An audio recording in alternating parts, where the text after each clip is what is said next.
विश्वनाथ सिंह विधि संस्थान Munger online revision classes के अंतर्गत आज मैं LLB part 1 semester 1 subject maritime law से संबंधित एक नए प्रश्नों के साथ चर्चा करने आ रहा हूँ। यह नया प्रश्न है डिफाइन पायरेसी अर्थात समुद्री डाका को परिभाषित करें एवं relating to state its function तथा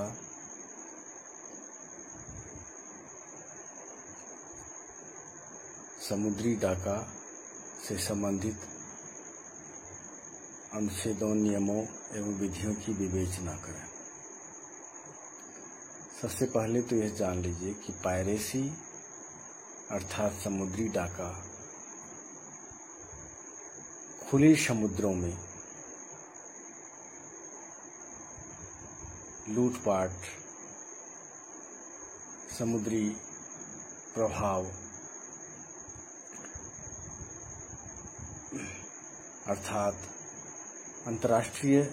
परंपरागत विधि के अनुसार यह स्पष्ट किया गया है कि खुले समुद्र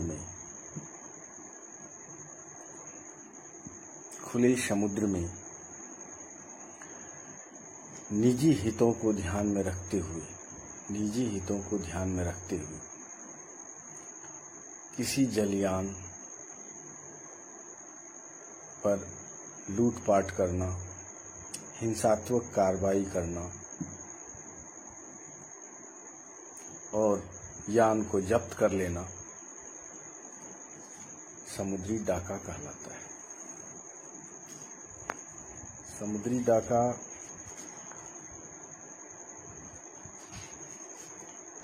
अंतर्राष्ट्रीय विधि में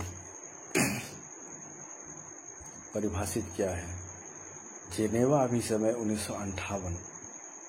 में भी इस समुद्री डाके पर चर्चाएं हुई थी और सभी देशों के सामने इस विषय पर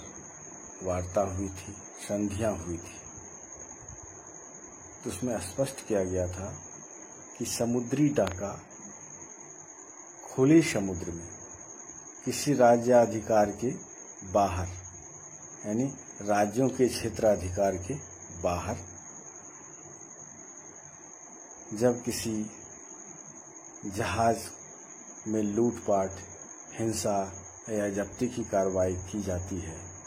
तो ऐसे कार्रवाई को हम समुद्री डाका अर्थात पायरेसी कहते हैं। तो जेनेवा अभिसमय 1958 के अनुच्छेद 15 में इसे डिफाइन किया गया है और उसमें यह स्पष्ट किया गया है कि सबसे पहला और सही बात, उपयुक्त बात यह है कि समुद्री डाका में सबसे पहला प्रश्न आता है कि हित का अर्थात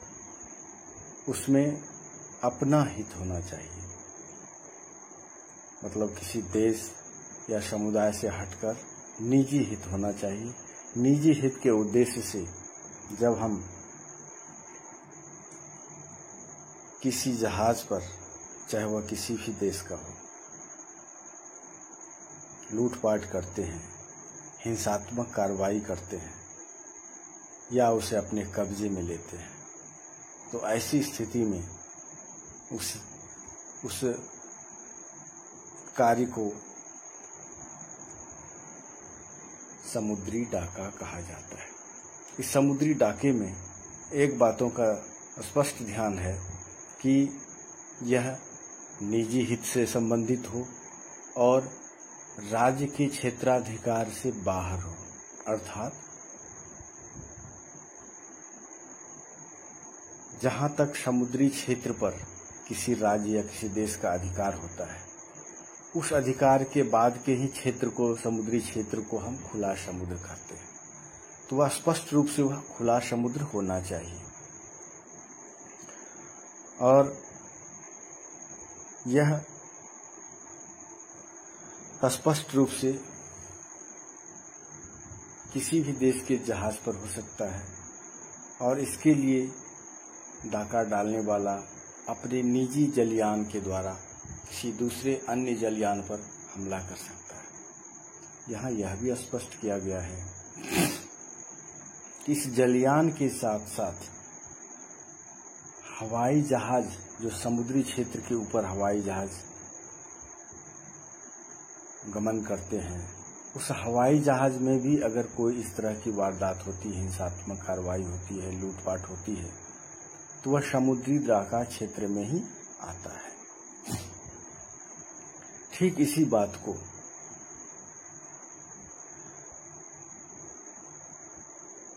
समुद्र विधि पर अभिसमय 1982 में भी इसे प्रस्तावित किया गया, जो 1982 के अनुच्छेद 101 में परिभाषित किया गया है। वह भी इसी 1958 के संदर्भ को उपस्थित करके उसकी व्याख्या की गई है। इसके अलावा यह भी स्पष्ट किया गया है कि यह जब इस समुद्री डाके में जलयान के अलावा वायुयान को भी जोड़ा गया है, तो यह अंतर्राष्ट्रीय विधि का दूसरा संशोधन 1973 ईस्वी में हुआ था। उसमें जलयान के साथ वायुयान को भी समुद्री क्षेत्र अधिकार में जोड़ा गया था। तो यह स्पष्ट है कि 1958 जेनेवा अभिसमय 1958 के अनुच्छेद 15 में तथा उसी बात को समुद्र विधि पर अभिसमय 1982 में के अनुच्छेद 101 में इसी समुद्री डाके को उसी रूपरेखा में परिभाषित किया गया है। तो इस प्रकार यह स्पष्ट होता है कि समुद्र विधि का अभिसमय 1982 जो अभी सभी देशों द्वारा अनुसमर्थित है, उसके अनुच्छेद 101 में समुद्र विधि से संबंधित समुद्री डाका किसी सरकारी जहाज या युद्धपोत या सरकारी हवाई जहाज में चालक द्वारा या चालक के कर्मचारियों के द्वारा अगर कोई कार्रवाई की जाती है, जब्त की जाती है, कोई रुकावट किया जाता है, तो ऐसी स्थिति में हम उसे समुद्री डाका नहीं कहेंगे। परंतु जेनेवा अभिसमय 1958 के अनुच्छेद 16 में यह स्पष्ट किया गया है कि अगर उन जहाज़ों में चालक या यात्रियों या कर्मचारियों के द्वारा लूटपाट की जाती है और हिंसात्मक कार्रवाई की जाती है, तब ऐसी स्थिति में हम उसे समुद्री डाका कहेंगे। अर्थात चालकों या यात्रियों के द्वारा जहाज को अपने कब्जे में ले लेना, उस पर हिंसात्मक कार्रवाई करना, लूटपाट करना, निरोध करना, जब ये सब कार्रवाई की जाती है तो हम उसे समुद्री डाका के क्षेत्र में ले आते हैं। अन्यथा सामान्य रूप से अगर कोई कार्रवाई होती है उन सरकारी जहाज़ों में कर्मचारियों के द्वारा, चालकों के द्वारा, तो फिर वह समुद्री डाका क्षेत्र में नहीं आता है। ठीक उसी तरह समुद्र विधि पर अभिसमय 1982 के अनुच्छेद 102 में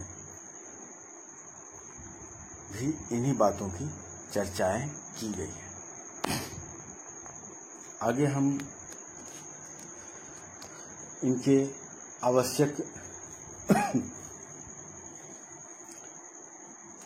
तत्व जो है उसके ऊपर हम प्रकाश डालते हैं। सबसे पहली बात, इसके आवश्यक तत्व हैं कि जब भी समुद्री डाका के क्षेत्र में आता है तो उसमें यह देखा जाता है कि यह निजी आवश्यकता के लिए यानी निजी व्यवहार के लिए अर्थात निजी तौर पर अगर किसी समुद्री जहाज या हवाई जहाज पर लूटपाट की जाती है या उसे जब्त किया जाता है या हिंसा की जाती है या उस पर निरोधात्मक कार्रवाई की जाती है तो फिर हम उसे समुद्री डाका क्षेत्र में शामिल कर देते हैं, अतः हम उसे समुद्री डाका कहते हैं। इसके अलावा यह भी देखना है कि वह किसी राज्य क्षेत्र में डाका नहीं हो रहा है, यानी किसी राज्य क्षेत्र में किसी जहाज पर लूटपाट, हिंसा की कार्रवाई या निरोधात्मक कार्रवाई ना हो रही हो, क्योंकि यह माना जाता है कि राज्य क्षेत्रीय समुद्री क्षेत्र पर अगर किसी जहाज में लूटपाट या निरोध या हिंसा की जाती है, लूटपाट या निरोध का कार्य खुले समुद्र में होना अनिवार्य है। अगर खुले समुद्र की अपेक्षा क्षेत्र के समुद्री क्षेत्रों में होती है तो फिर हम उसे समुद्री डाका नहीं कहें। अर्थात जब राज्य क्षेत्रीय समुद्री क्षेत्र में अगर लूटपाट, हिंसा या निरोध की कार्रवाई होती है तो ऐसे कार्यों के लिए फिर राज्य क्षेत्रीय न्यायालय जो उन्हें आपराधिक कानून के अंतर्गत लेते हैं, आपराधिक कानून के अंतर्गत उस पर कार्रवाई की जाएगी, ना कि समुद्री डाका के रूप में कार्रवाई होगी। इसलिए यह अनिवार्य है कि डाका यानी लूटपाट, हिंसा और निरोध का कार्य खुले समुद्र में होना चाहिए। खुले समुद्र में किसी जहाज, जलपोत या वायुयान में अगर यह कार्य होता है, हिंसात्मक कार्रवाई होती है, तो फिर हम उसे समुद्री डाका क्षेत्र में लाते हैं, उसे समुद्री डाका कहते हैं। इस प्रकार समुद्री डाका के लिए पहले मैंने इन बातों पर भी चर्चा की कि समुद्री क्षेत्र में लूटपाट, हिंसा के कार्य निजी हितों के लिए होनी चाहिए। इसके अलावा अन्य बिंदु हैं कि हिंसा, लूटपाट के कार्य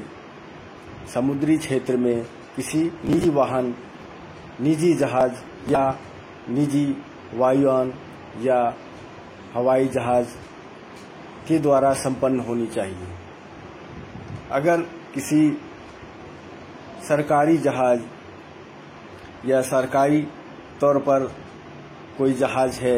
या कोई युद्धपोत है, अगर उसमें कोई हिंसात्मक, लूटपाट या कोई निरोधात्मक कार्य होता है तो फिर हम उसे समुद्री डाका नहीं कह सकते, क्योंकि यह सरकारी जहाज़ों में कोई अन्य विवाद भी हो सकता है। इसलिए कहा गया है कि किसी निजी जहाज के द्वारा उसके चालकों, उनके कर्मचारियों, उनके यात्रियों के द्वारा अगर लूटपाट की जाती है तो फिर हम उसे समुद्री डाका कहेंगे। अगर यही कार्य सरकारी जहाज़ों में होती है तो फिर हम उसे समुद्री डाका नहीं कहेंगे। हाँ, अगर उसमें भी यात्रियों के द्वारा किसी अन्य उपद्रव को शामिल किया जाए तो फिर हम उसे समुद्री डाका में मान सकते हैं, अन्यथा उसे समुद्री डाका की परिभाषा से बाहर मानते हैं। अतः यह स्पष्ट है कि डाका हमेशा निजी जहाज के द्वारा होनी चाहिए।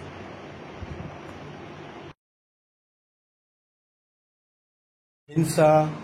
लूटपाट या निरोध के कार्य किसी जहाज या हवाई जहाज, किसी व्यक्ति या संपत्ति या उसकी संपत्ति से संबंधित होनी चाहिए। तो ऐसे कार्य को हम समुद्री डाका क्षेत्र में, समुद्री डाका में शामिल करते हैं। इसके अलावा कुछ अन्य मुख्य बिंदु हैं, जैसे हिंसा, लूटपाट एवं निरोध के कार्य के लिए किसी के द्वारा भड़काने का कार्य किया जाना, या किसी जहाज के चालक के द्वारा भड़काने का कार्य होना भी समुद्री डाका में शामिल होता है। यह जरूरी नहीं है कि समुद्री डाका में वह व्यक्ति भी सम्मिलित हो अथवा बाहर से ही भड़काने का कार्य करे, और भड़काए जाने से होने वाले उत्पात को भी समुद्री डाका क्षेत्र में शामिल किया जाता है। इसके अलावा समुद्री डाका क्षेत्र में ऐसे अपराधों को भी शामिल किया गया है जो वास्तव में घटित ना हुआ, यानी ऐसा करने का उपक्रम किया गया हो, कोशिश की गई हो, लेकिन वह सफल नहीं हुआ हो, तब भी वह समुद्री डाका में ही आता है। अर्थात समुद्री डाका से यह मतलब नहीं है कि समुद्री डाका